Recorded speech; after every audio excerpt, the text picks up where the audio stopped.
Hi, బాగున్నారా అందరూ?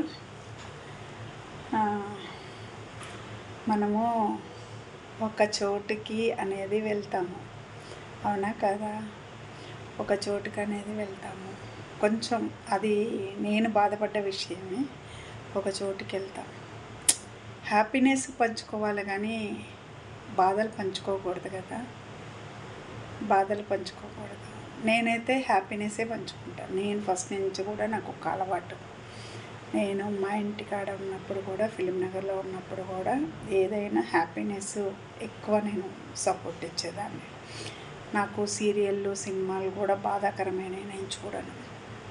నాకు సీరియళ్ళు సినిమాలు బాధాకరమైన ఏవి చూడను. ఎందుకంటే అడ్జస్ట్మెంట్ ఉండాలి. మన ఇంట్లో సమస్యలు ఉంటాయి, మళ్ళీ మనం ఆ సమస్యలు చూసుకుంటూ ఎక్కడ ఉంటాం.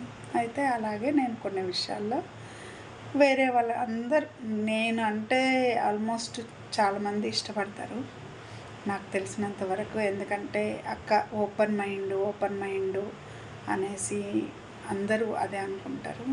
నేను కూడా అలాగే ఉంటాను. కానీ ఏంటంటే హ్యాపీనెస్ పంచుకోవాలి అనేసి పంచుకున్నా. అంటే ఇలాగా అది ఇదన్న కొంతమందికి అది నచ్చదన్నది నాకు ఫస్ట్ టైం తెలిసింది. నాకు కూడా అందులో నేను దానికి కూడా నేను ఎవరో ఉద్దేశాలు వాళ్ళకు ఉంటాయి. అయితే అక్కడ నచ్చలేదు, ఒక మనిషికి నచ్చలేదు. కానీ అతను మాట్లాడింది అయితే రైట్ కాదు. అతను మాట్లాడింది 100కి 100 రైటే కాదు. హ్యాపీనెస్ నేను పోయి మేము ఉంటే ఒక గంట ఉంటాం, ఓ 10 నిమిషాలు ఉంటాం. హ్యాపీనెస్ పంచుకోవాలి కానీ మనం ఇది అది అనేసి వాళ్ళ ఊసులు వీళ్ళ ఊసులు చెప్తే 1కి 2 చెడార్థాలు వస్తాయి, ఒకటే మంచాలు. అరే ఇలా అంది పలాని లక్ష్మి, ఇలా మాట్లాడింది నీ గురించి, మళ్ళీ ఇది టాపిక్. నాకు అవసరమా? నాకు అవసరం లేదు కదా. మీకైనా అంతే కదా. నేనైతే ఏదైనా కానీ నేను నిజాలే మాట్లాడతాను. నాకు అవసరం లేదు కదా. నా ఫ్యామిలీ విషయంలో మనం పోయినామంటే, నీ ఫ్యామిలీ విషయం నువ్వు చెప్పగలుగుతావా? నువ్వు చెప్పలేవు. నా ఫ్యామిలీ విషయం నేను చెప్పలేను. నేను బయట వాళ్ళ విషయం కూడా చెప్పను.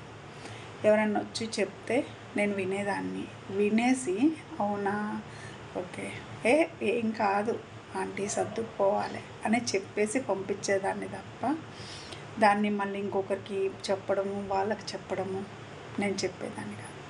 నా అలవాటు అది. కానీ కొంచెం నన్ను ఇప్పటికి కూడా నేను అసలు ఆలోచిస్తే నేను చేసిన తప్పెక్కడా అనే ఆలోచన అయిపోయింది. కానీ ఎక్కడా చేయలేదు. నేను కలుద్దాం, మాట్లాడదాం అని పోయాను. పేర్లొద్దు, ఊర్లొద్దు, చేసేదొద్దు. ఎవరన్నా చూసినా నేనేం చేయలేను. ఎందుకంటే నా బాధ మీతో షేర్ చేద్దామని చెప్తున్నా.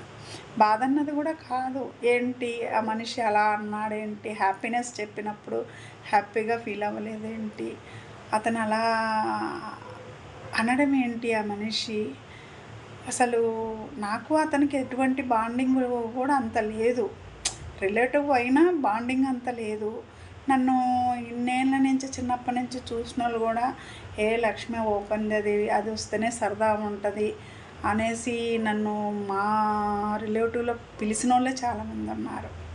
నన్ను లక్ష్మి రాలేదు, ఎంతమంది వచ్చి ఉన్నా కానీ లక్ష్మి రాలేదా అంటే నేను అంత ఇదిగా ఉంటా.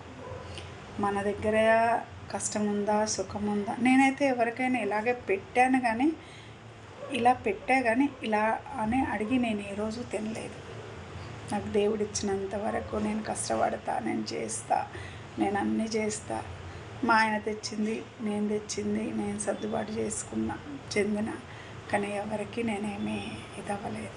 కానీ ఒక మనిషి నన్ను ఫస్ట్ టైము ఇలా ఎలెత్తి చూపించాడు. కానీ బాధ అనిపించిందంటే నేను ఎప్పుడు కూడా అంత బాధపడలేదు. కానీ బాధ అనిపిస్తుంది, చూస్తాను. కానీ ఇంకేం చేయలేము. Okay, bye. మీతో షేర్ చేసుకుందామని చెప్తున్నాను.